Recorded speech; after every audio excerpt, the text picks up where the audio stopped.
Namaskar. Today in this session, we will be discussing upon the chapter that is known as Payment of Bonus Act 1965. Payment of bonus act 1965 के बारे में अभी हम चर्चा करेंगे। जब हम वेज स्ट्रक्चर पढ़ रहे थे, वेज थ्योरी पढ़ रहे थे, वेज कंपोनेंट पढ़ रहे थे, तो उसमें हमने देखा कि bonus is not a part of ways structure. जो बोनस है that is not part of ways structure, तो इसलिए बोनस को हम कुछ अलग से है, ये पे स्ट्रक्चर का पार्ट नहीं है।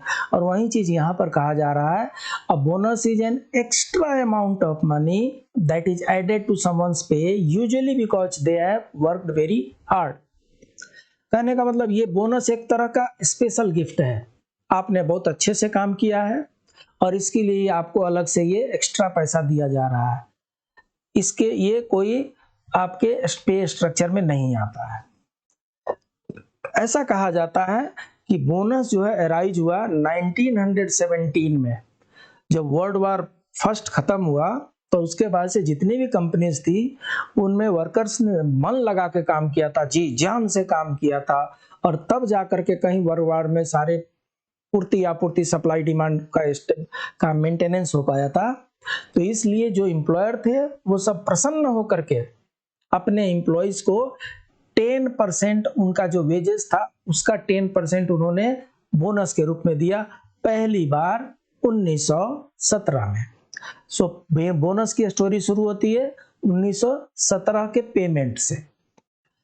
Payment of bonus act 1965 aims to regulate the amount of bonus. अब एक बार 1917 में पे हुआ, उसके बाद से प्लस माइनस कभी कोई पे करता था, कभी कोई पे नहीं करता था, तो कई तरह के डिस्प्यूट एराइज होते गए। धीरे धीरे एम्प्लॉय को लगने लगा कि मुझे ये हर साल मिलना चाहिए, और एम्प्लॉयर सोचता था जो दे दिया सो दे दिया, अब नहीं देंगे। तो ये वेज डिस्प्यूट बनते गया, और इस वेज डिस्प्यूट को दूर करने के लिए 1965 में payment of bonus act pass किया गया। Aims to regulate the amount of bonus paid to the persons employed in certain establishment based on their profit and productivity. एक फॉर्मूला बनाया गया कि इस बेसिस पे इतना पे किया जाएगा। ऐसा नहीं कि कोई 50 रुपया पे करेगा, कोई 100 रुपया पे करेगा, कोई 500 रुपया पे करेगा, कोई रूल ही नहीं रहेगा, एनआरकी हो जाएगी, ऐसा नहीं होना चाहिए। The act is applicable to the whole of India for the establishment containing 20 or more persons employed on any day during the year. जो bonus of payment of bonus act है ये पूरे इंडिया में एक साथ लागू हुआ है, और वो सारे एस्टैब्लिशमेंट पे लागू होता है जहां पर 20 या 20 से ज्यादा व्यक्ति साल में किसी भी दिन, एक दिन भी अगर काम किए हो 20 से ज्यादा आदमी, 20 और 20 से ज्यादा आदमी, तो वहां पर पेमेंट ऑफ बोनस एक्ट लागू होता है, उनको बोनस पे करना पड़ेगा। तो जब इसका इवोल्यूशन हम देखते हैं तो 1917 में हम देखते हैं कि टेक्सटाइल मिल्स ने 10% दिया वार बोनस कह के, उसका बोनस का नाम था वार बोनस, क्योंकि वर्ल्ड वार फर्स्ट के बाद से ये बोनस दिया गया था। उसके बाद से जब देश आजाद हुआ तो 1950 में labour appellate evolves formula to calculate bonus. यहां से क्या हुआ, 1917 के बाद से मन की मर्जी के अनुसार कभी बोनस दिया, कभी नहीं दिया, कभी कुछ दिया, कभी कुछ दिया। तो इसलिए 1950 में एक फार्मूला को रिवॉल्व किया गया, फार्मूला एक फिट किया गया। उसके बाद से 1959 में उसको रिवाइज करने के लिए कहा गया।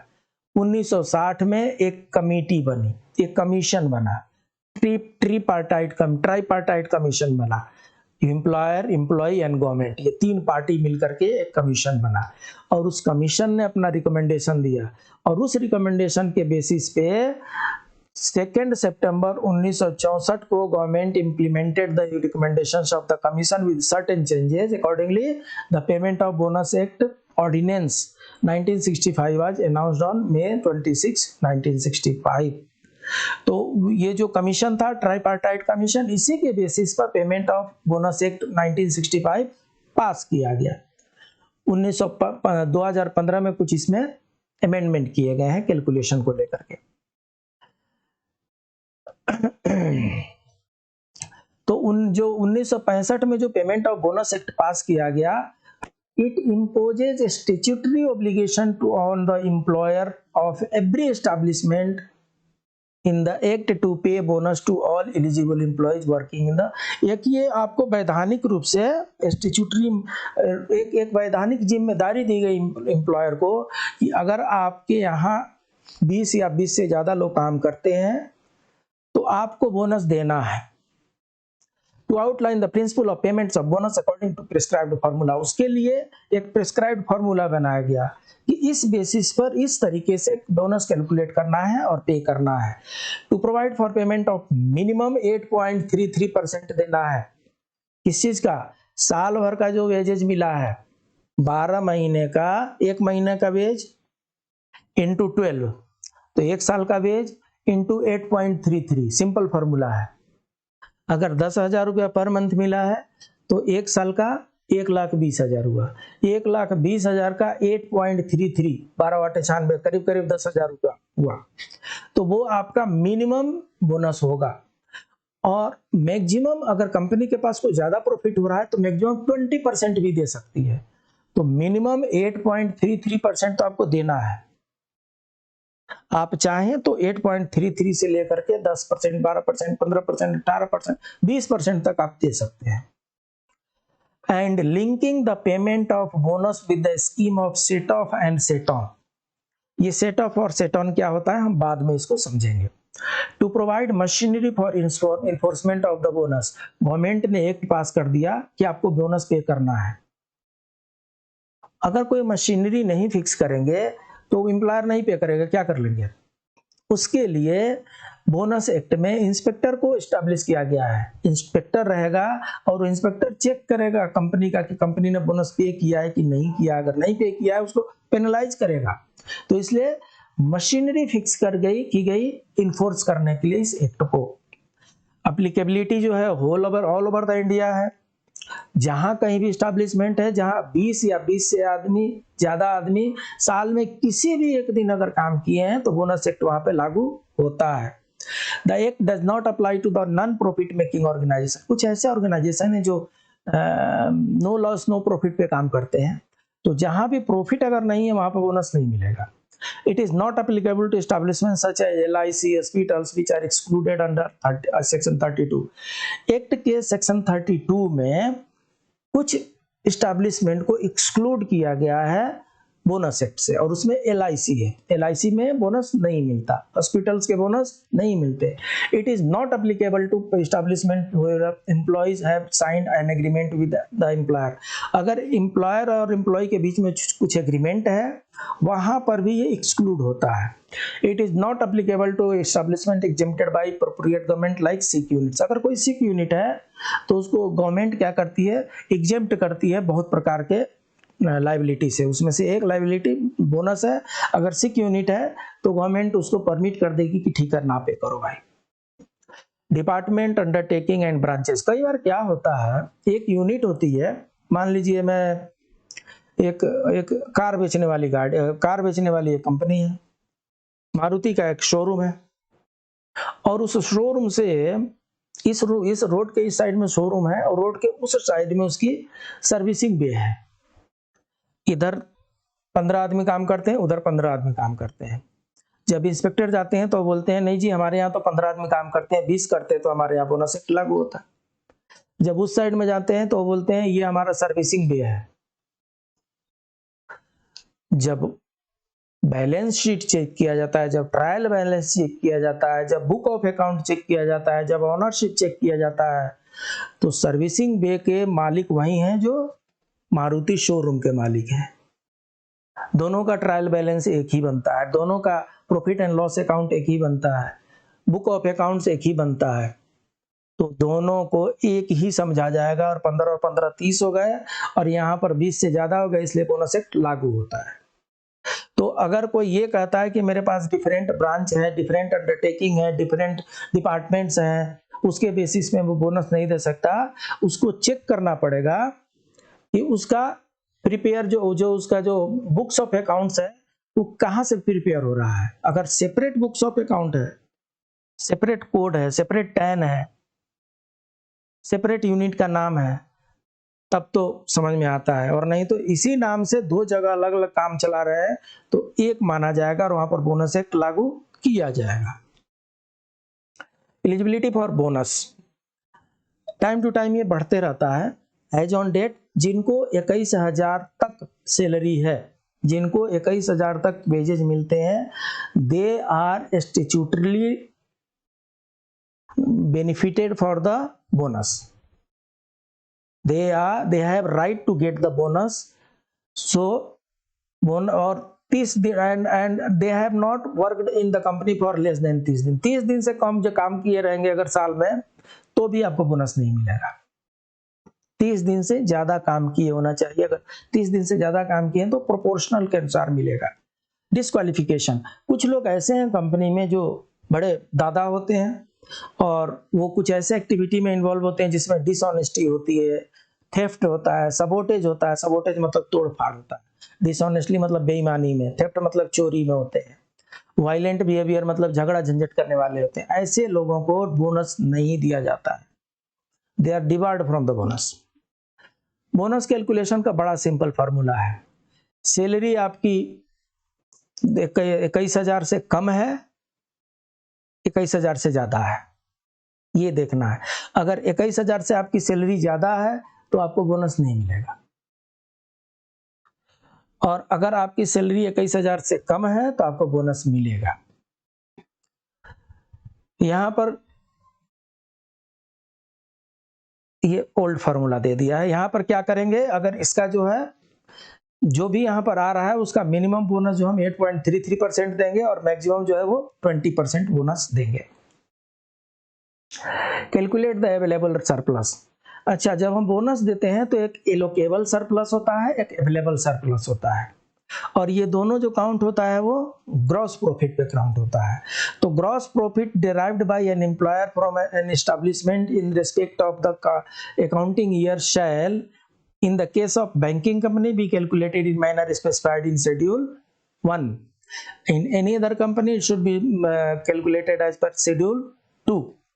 दो शेड्यूल है, बैंकिंग के लिए शेड्यूल 1 के हिसाब से कैलकुलेशन होगा और नॉन बैंकिंग के लिए शेड्यूल 2 के हिसाब से कैलकुलेशन हो गया। तो जो अवेलेबल सरप्लस होगा वो ग्रॉस प्रॉफिट माइनस डिडक्शंस होंगे। जितना भी ग्रॉस प्रॉफिट है, ग्रॉस प्रॉफिट में से कुछ टैक्स को डिडक्ट करना है, उसी को अवेलेबल सरप्लस के नाम से हम रखेंगे। Payment of minimum and maximum का हमने बात किया, 8.33% उनको देना है और 20% मैक्सिमम दे सकते हैं। टाइमलाइन क्या है, बहुत हमने इंडिया में सुना होगा कि दिवाली के समय में, दशहरा के समय में इंडिया में बोनस दिया जाता है। इसका कारण क्या है? कारण ये है कि आपका फाइनेंशियल ईयर 31 मार्च को समाप्त होता है और एक्ट क्या कर रहा है, the payment of bonus should be paid in cash within 8 months from the end of the accounting year और within a month from the date of enforcement of the act. वो तो पहले की बात हो गई। तो 8 month from the end of the accounting year, आपका अकाउंटिंग ईयर 1 अप्रैल से लेकर के 31 मार्च तक हो गया। अब 31 मार्च तक हो गया, उसके बाद से 8 महीने जोड़ लीजिए, 8 3 11 नवंबर होता है। तो अक्टूबर नवंबर में ये कंपनी वाले जा करके, चाहे गवर्नमेंट हो चाहे कंपनी हो, जितने भी एम्प्लॉयर हैं, ये खींच के ले जाते हैं 8 महीने तक। ये चाहे तो अप्रैल मई में भी दे सकते हैं, लेकिन ये खींच के ले जाते हैं क्योंकि इनको 8 महीने के भीतर तो देना ही है। दिसंबर में तो ये दे नहीं सकते हैं, तो इसलिए अक्टूबर नवंबर में जनरली मिलता है, क्योंकि यहाँ पर लिखा है with in 8 months from the end of the accounting year. Computation of bonus जो है वो सेक्शन 4 और सेक्शन 7 के अनुसार वो होता है। एक कैलकुलेशन है, उसके कैलकुलेशन के बेसिस पे अवेलेबल सरप्लस, एलोकेबल सरप्लस, वो जो ग्रॉस प्रॉफिट है उससे निकाला जाता है।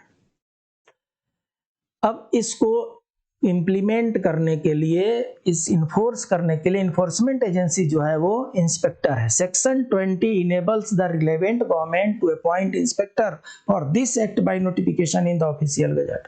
इस एक्ट को इम्प्लीमेंट करने के लिए जो अप्रोप्रिएट गवर्नमेंट होगी उसको सेक्शन 20 इंपावर करता है इंस्पेक्टर को अपॉइंट करने के लिए। उस इंस्पेक्टर का पावर क्या होगा? To require an employer to furnish information, to visit any establishment at any reasonable time, to order certain production of documents and examine।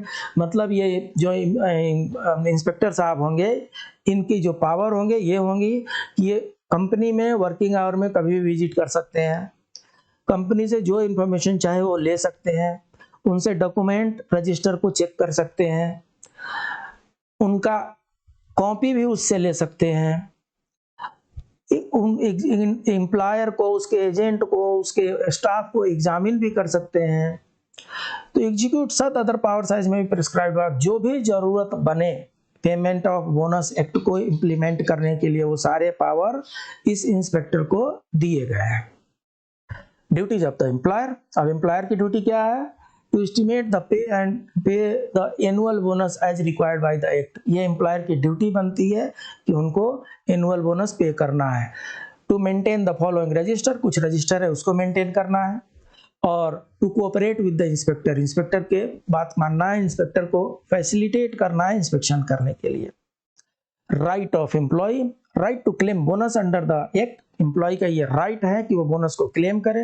Right to notice any dispute to labour court और tribunal, अगर bonus नहीं मिलता है तो tribunal में चाहे labour court में जा सकता है। Employees who are not eligible for payment of bonus act cannot raise a dispute about the bonus under the industrial dispute। अगर वो एलिजिबल नहीं है, साल में 30 दिन से कम काम किए हों, चोरी करते समय, झगड़ा करते समय, बेईमानी करते समय पकड़े गए हों, तो वैसे लोग एलिजिबल नहीं है, और जो एलिजिबल नहीं है they can not go to industrial court. Right to seek clarification and obtain information on any item in the accounts of the establishment. अगर एम्प्लॉय को लगता है कि जो सरप्लस है, जो प्रॉफिट है, उसको ये कम ज्यादा करके दिखा रहे हैं सो दैट कम देना पड़े, आप चेक कर सकते हैं। राइट ऑफ द एम्प्लॉयर्स हो गया। उसके बाद से set on and set of एक आता है सेक्शन 15 में, वो समझ लेते हैं। Allocable surplus exceeds maximum bonus, then the excess shall subject to limit of 20% of salary will be carried forward for set on in next 4 accounting years। क्या हो गया? आपके पास एलोकेबल सरप्लस बहुत ज्यादा है, तो गवर्नमेंट के रूल के अनुसार आप ज्यादा से ज्यादा 20% ही बोनस दे सकते हैं। 20% बोनस देने के बाद जो बचता है, तो 20% बोनस देने के बाद से अगर आपके पास 10 करोड़ बच गया, उस 10 करोड़ को क्या करते हैं? सेट ऑन कर देते हैं, कैरी फॉरवर्ड कर देते हैं अगले 4 साल के लिए।